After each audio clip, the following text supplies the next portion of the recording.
எல்லாருக்கும் வணக்கம். நான் திரௌபதி 2 திரைப்படத்தோட இயக்குனர் மோகன்ஜி. உங்ககிட்ட சில விஷயங்களை பகிர்ந்துக்கலாம் அப்படின்னு தான் இந்த காணொளி. நாங்கள் ஜனவரி 30ஆம் தேதி வரலான்னு தான் பிளானில் இருந்தோம். வேறு வழி இல்லாமல் பொங்கலுக்கு ஒரு ஸ்லாட் கிடைக்குது, ஜனநாயகன் படம் தள்ளி போகுதுன்னு சொன்ன உடனே அது ஒரு வேளை தீர்ப்பு வந்து லேட்டாக வந்துச்சுன்னா அதை பண்ண முடியாதுன்றதுக்காக பொங்கல் வெளியீடுன்னு முடிவு பண்ணி வந்தோம்.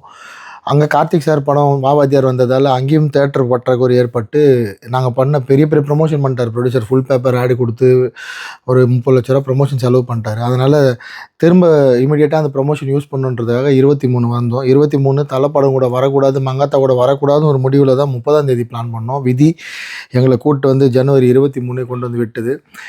அதை எங்களால் மக்கள்கிட்ட கொண்டு போய் கரெக்டாக சேர்க்க முடியல. ஒரு பொங்கல்லேருந்து நாங்கள் 23ஆம் தேதி வரணும். ஏன்னா பொங்கலுக்கு ரொம்ப எதிர்பார்ப்பு இருந்துச்சு. பொங்கல் ரிலீஸ்னால் நினச்சிட்டாங்க மக்கள். ஸோ பொங்கலுக்கு வந்துட்டு அதுக்கப்புறம் 23 ரிலீஸ்னு சேர்க்க முடியல. மங்காத்தாவோட மிகப்பெரிய அலை, அதோட கூட்டம், ரசிகர்களோட பலம், அது வந்து சமாளிக்க முடியல. என்னென்னா சென்னையில் எங்கேயுமே காலையில் 9 மணி ஷோ கிடைக்கல, 11 மணி ஷோ கிடைக்கல. கிடைச்ச ஷோலேயும் வந்து யூடியூப் வந்து அவங்க வந்து ஒரு பைட் எடுத்தோ மக்கள்கிட்ட இருந்து கருத்தை வாங்கி அதை மக்கள்கிட்ட வெகுஜன மக்கள் தமிழ்நாடு முழுக்க கொண்டு போய் சேர்க்க முடியல. இதன் காரணமாக எப்போவுமே எனக்குன்னு ஒரு ஆடியன்ஸ் இருக்காங்க. அவங்களுக்கே நான் வந்து இந்த படம் பண்ணியிருக்கேன், இந்த டேட்டில் வந்திருக்குன்னு தெரியல. படம் தெரியும், திரௌபதி 2 எல்லாருக்கும் தெரியும். பட் 23ஆம் தேதி ரிலீஸ் ஆகிருக்கு, படம் ஓடிட்டுருக்குன்னு தெரியல.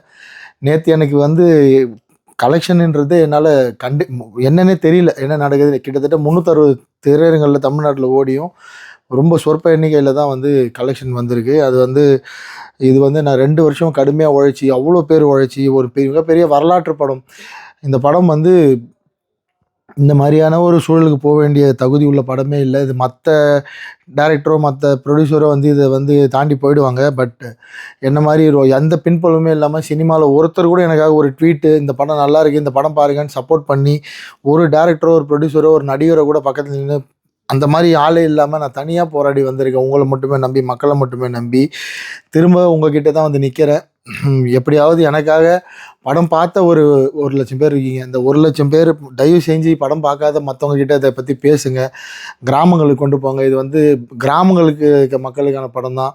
மக்களுக்கு இப்படி ஒரு படம் வந்திருக்குன்னு தெரிஞ்சால் நிச்சயமாக வந்து பார்ப்பாங்க. அட்லீஸ்ட் திருவண்ணாமலை, செஞ்சி, விழுப்புரம், கள்ளக்குறிச்சி, உளுந்தூர்பேட்டை, கடலூர், சிதம்பரம், பாண்டிச்சேரி, அரியலூர், ஜெயங்கொண்டம் இங்கே இருக்கிற மக்களாவது, இந்த சேலம், ஆத்தூர், தருமபுரி, கிருஷ்ணகிரி, ஓசூர், இது எல்லாமே வேலூர், ராமணிப்பேட்டை, இதெல்லாம் எப்போவுமே எனக்கு வந்து படம் ஓடுற ஏரியா. ரொம்ப கலெக்ஷன் அதிகமாக இருக்கும். சென்னை எப்போவுமே கொஞ்சம் டல்லாக தான் இருக்குது. ஆனால் இந்த ஏரியாலே இந்த படம் வெளியே வந்திருக்குன்னு மக்களுக்கு தெரியாதது என்னால் என்ன பண்ணுறதுன்னு தெரியல. அதனால் இதான் கடைசி வீடியோவாக இருக்கும்.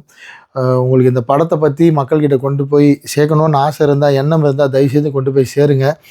நிஜமாலே நாங்கள் வந்து மங்காத்தா திரைப்படம் எங்கள் படத்தை வந்து இப்படி வந்து ஒரு காணமாக்குன்ற நாங்கள் நினைக்கல. அது வந்து முக்கியமான திரையரங்களை கூட மற்ற இடத்துல மக்கள் பார்ப்பாங்க தான் நினச்சோம். இந்த 2வது நாள் இன்றைக்கி படம் வெளியாகி இன்றைக்கி பேசலைன்னா இதுக்கப்புறம் எப்போவுமே உங்கள் கூட இந்த மாதிரி என்னால் இதை பற்றி சொல்ல முடியாது.